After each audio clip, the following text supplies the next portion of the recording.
This is 6 News Update. Brought to you by Joe Conti Toyota. Good evening, I'm Terry Wood. Search teams at Shell Norco are still looking for victims of yesterday's bomb-like blast at the refinery. Tonight we'll tell you about that search and the discoveries Norco residents are making about the damage they suffered. A detainee at the Oakdale prison who negotiated the end to the November siege. Tonight we'll take you behind the scenes at the Oakdale prison in Pierre Degree's special report that's coming up at 10 o'clock. Great beach weather. The full forecast on 6 News tonight. The smoldering ruins at Shell Norco were the scene for a search for victims and for answers. 6 months after the Oakdale prison siege, a Cuban detainee tells us the inside story. I'm Beverly Carr. And I'm Terry Wood. 6 News Tonight is next. WDSU 6 New Orleans. Now 6 News Tonight with Terry Wood, Beverly Carr, Buddy D with sports, and meteorologist Dan Milham.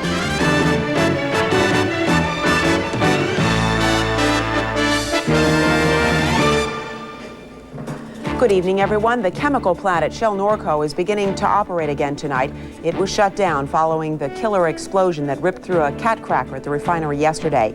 3 men are confirmed dead. 4 are still buried in the wreckage. The work continues tonight to find them. Looking at the calm outside, you'd never believe the destruction just a few feet away. Inside Shell's gates, it's like a scene from a science fiction movie. Twisted, melted metal hanging in grotesque shapes, often phantoms disappearing behind clouds of smoke.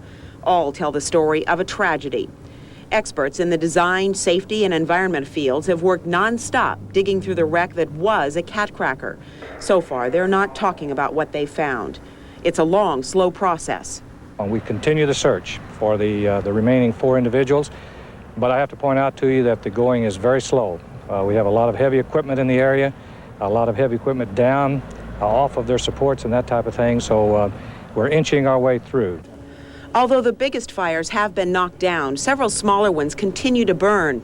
Crews, most Shell workers, spent the day shooting foam on the flames, almost like David battling a giant Goliath. There is one issue that may sound frivolous, but it's come up more than once, and that is whether experts here have considered a connection, even remote, between the explosion here and one that leveled a rocket fuel plant in Nevada a day earlier. We're aware of the things that have gone on in that area in the last couple of days. We see no reason to believe it's connected with our situation at all. In the days to come, employees can concentrate on getting their lives and homes back in order. Shell has every intention of rebuilding the plant. None of the 1,600 workers will lose his job. In fact, many, if not all, of the Shell workers will help in the rebuilding process. And that's a process that has begun. This was the day for Norco residents when the shock of the situation wore off and the reality of the damage and cleanup set in. Throughout the community, people were hammering and sawing and trying to secure and patch up what was left of their homes. Local hardware stores looked like supermarkets on Saturday, with folks picking up lumber and nails, and Shell employees sat in the stores monitoring the sales so Shell could pay for the materials people needed. When they got right down to assessing the damage, many were shocked. This home was blown right off its foundation. Okay, right here, you know, if the wall's been pushed out so far, I can stick my hand all the way up into the inside. It's been pushed out about 9 inches. I would say maybe 50 to 60% of the houses I've been to had structural damage to it that you're going to have to replace some walls, some studs, some rafters. If you have damage from the Norco blast, there's a number to contact for damage assessment. It is 1-800-533-2431. This is a line set up by the Cigna Insurance Company. And Shell Oil would like to remind Norco residents to call them at 465-7111 if they need help. That number is operational from 7:30 a.m. to 7:30 p.m., even on weekends. Shell Norco produces about 1% of the gasoline consumed in this country, and because of that, the Norco accident buoyed the oil and gas markets for a second day today. On the New York Mercantile Exchange, the price of West Texas Intermediate crude rose 35 cents a barrel. Traders anticipated a disruption of Gulf Coast gas supplies. Now, on the same exchange, unleaded gas rose nearly a penny a gallon. These price hikes will not set an oil industry trend, though. The market could swing either way since OPEC hasn't managed to restrict its oil output. The drop was expected. Today it was announced. The nation's jobless rate fell to 5.4% in April. That's the lowest it's been since June of 1974. 606,000 Americans looking for jobs found work last month. More people working leads to higher spending. To control inflation, a rise in interest rates often results. That fear had an impact on the stock market. The Dow Jones Industrials dropped nearly 13 points to close at 2,007. It was the third straight day the market lost ground. In a report released this week, the U.S. Justice Department admits it made mistakes dealing with Cuban prisoners and with the news media during the November siege at Oakdale, Louisiana. Since the Cuban riot, a lot of questions about what happened and why have gone unanswered. Tonight, in his special report on Oakdale, 6 months later, Pierre Degree brings us an exclusive interview with one of the Cuban negotiators who offers a behind-the-scenes look at the Oakdale ordeal. We don't know, finally, if we can stay in the United States or they will deport us or anything they're going to do. The INS don't tell us nothing. Angel Hernandez was one of 4 Cuban negotiators during the Oakdale riot. At the time we interviewed Hernandez a week ago, he was in the Avoyelles Parish jail with 200 other detainees. Hernandez had his detention hearing last January, but heard nothing from immigration officials. And no news, no nothing. Everything is silence. But earlier today, Hernandez became a free man. He was given his release papers and will be joining his wife and children in California this weekend. He will continue painting landscape scenes, memories of his childhood in Havana, and complete a book called The Face of the Hell.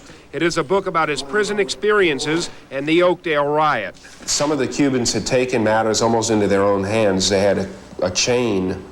What were they going to do with that chain? The Cuban got so many old games, and one of these was get a piece of chain, maybe that big, and get it, fold it up, put the finger on that way, and move it on that way. When the helicopter comes, they try to put it on the back tail. If the chain get it, the helicopter will go down. They hit it, but they missed the back. They hit it on the front. So the pilot, never again, he flying over the camp. During the riot, Hernandez says the Cubans collected enough machetes to fashion crude yet deadly booby traps using springs and tripwire. They also dug hidden 2-foot deep holes, enough to break ankles.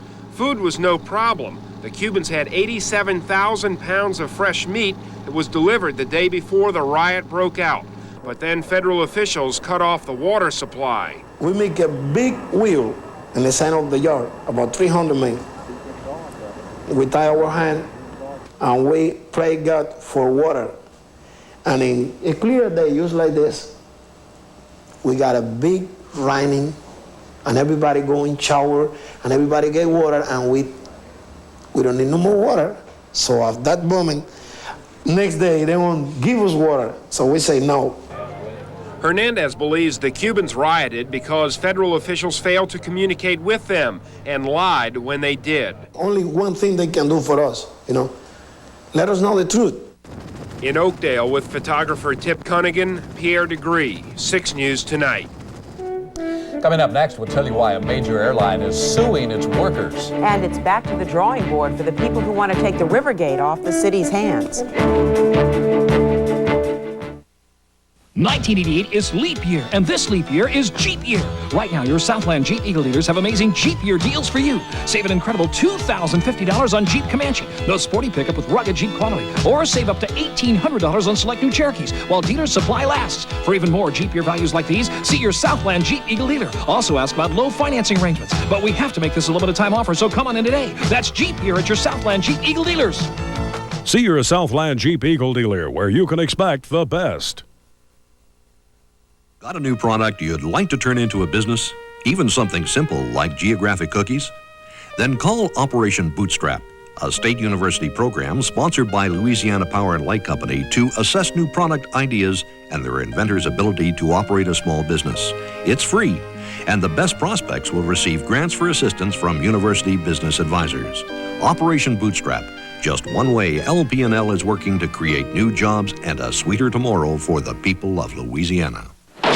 It's got to be every mother's nightmare. I didn't know how she got those pills.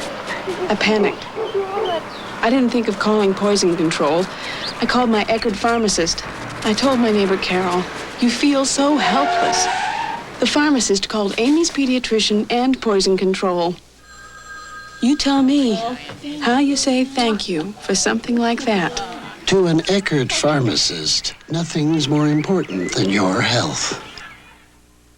We had these big roaches coming in from outside, the palmetto bugs, and I didn't want to use messy sprays or foggers, 'cause she gets into everything. Then in the garden section, I found these, Amdro roach control stations. There's a size just for the big roaches. Amdro is different. The roaches go in, eat, and crawl away to die. Amdro guarantees it for 3 months. It's so clean and child-resistant. Amdro roach control stations. They work or your money back. Machinist and pilot union officials tonight are denouncing a $1.5 billion lawsuit against the unions by Eastern Airlines. Eastern accuses the unions of trying to drive down its value so they can buy it cheaply. One union official calls the suit a tactic to divert attention from a federal investigation of Eastern's finances and safety. Teachers demanding pay raises and contract changes in Tangipahoa Parish say they'll stage another walkout. This time, they say it'll be a surprise. A recent sick-out was called 4 days in advance and lasted only a day. The next time, they are threatening to stay out longer. 71% of the murders in New Orleans this year have been drug-related. Tonight, police have named the suspects in 3 of those cases. Police say this man, 23-year-old Reginald McGee, is wanted for 3 murders: the February 9th killing of Charles Collins, the March 2nd murder of Anthony Smith, and the death of Glenn Petit on April 18th. Another suspect, 21-year-old Marlon Lawson, is wanted in the Smith case. Police say both men are armed and dangerous. They ask anyone who knows where these suspects are to call homicide detectives at 826-5163. A downtown bus ride turned painful for a man who tried to discipline a mob of rowdy kids. 31-year-old Tall Mason has a 2-inch stab wound near his heart. Mason says yesterday he tried to stop the youngsters from cursing and disrupting elderly passengers on the RTA bus. He says he got his injury when youngsters got off the stop at Canal and Camp and jumped him. It was like a public beating. 10 cab drivers standing